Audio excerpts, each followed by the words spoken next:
We live in a time when natural disasters occur more and more often and get more and more devastating. Many of us believe we should blame the human race for that. Whether it's true or not, we all want to know how to survive when those disasters happen. Brightside has put together a list of survival tips that can save your life in an emergency. Counting down from number 7. Hurricane. Devastating hurricanes sweep through the world, particularly in the Caribbean and southern U.S. more and more often in the recent years. The best place to hide during a hurricane is a secure basement, a closet, or a bathroom with no windows. It is also a good idea to get under a solid piece of furniture to save yourself from a collapsing roof. A must-have device to have with you in this situation is a weather radio running on batteries. It will give you evacuation orders or instructions on how to survive in your shelter and update you on the weather situation as you wait for the all-clear signal.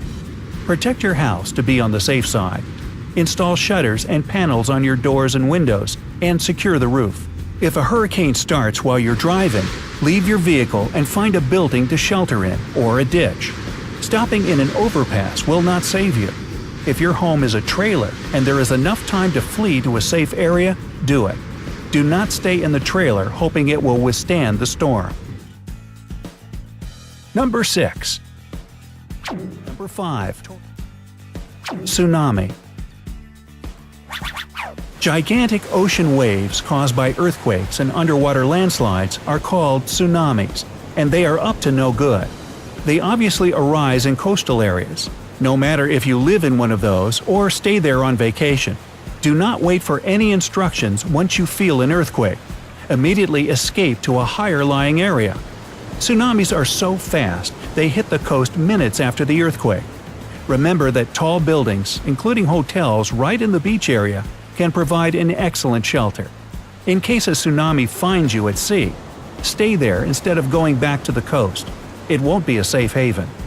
If you live in an area with a high tsunami risk, it is a good idea to discuss an evacuation plan with your friends and family.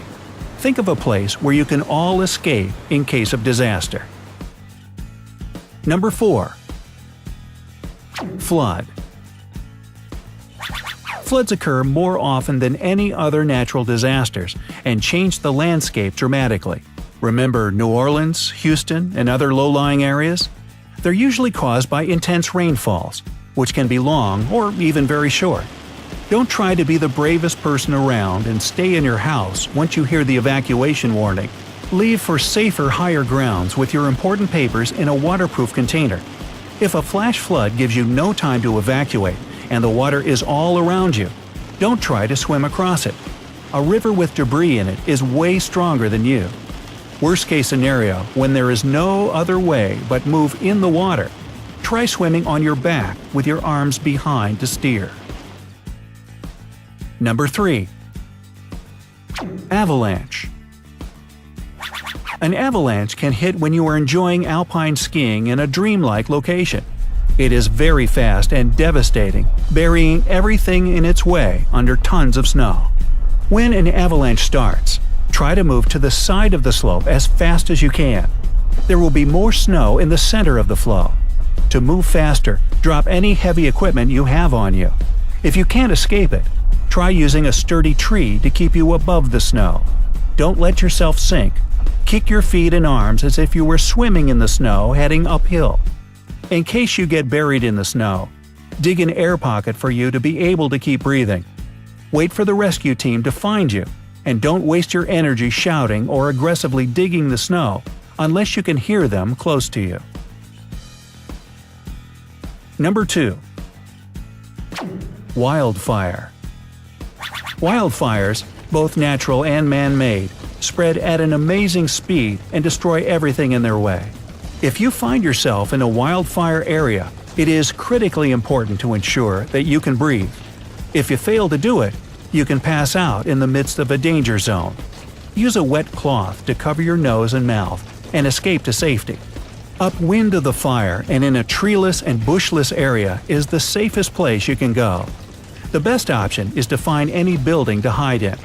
Remember to leave its doors unlocked so that the firefighters can save you if it comes to that. If there are no buildings, But there is water next to you, get in it. If you can get in a vehicle and drive away from the wildfire, do it. It will give you more chances to save yourself than running away, obviously. Even when the smoke gets so thick it is impossible to drive, do not leave the vehicle.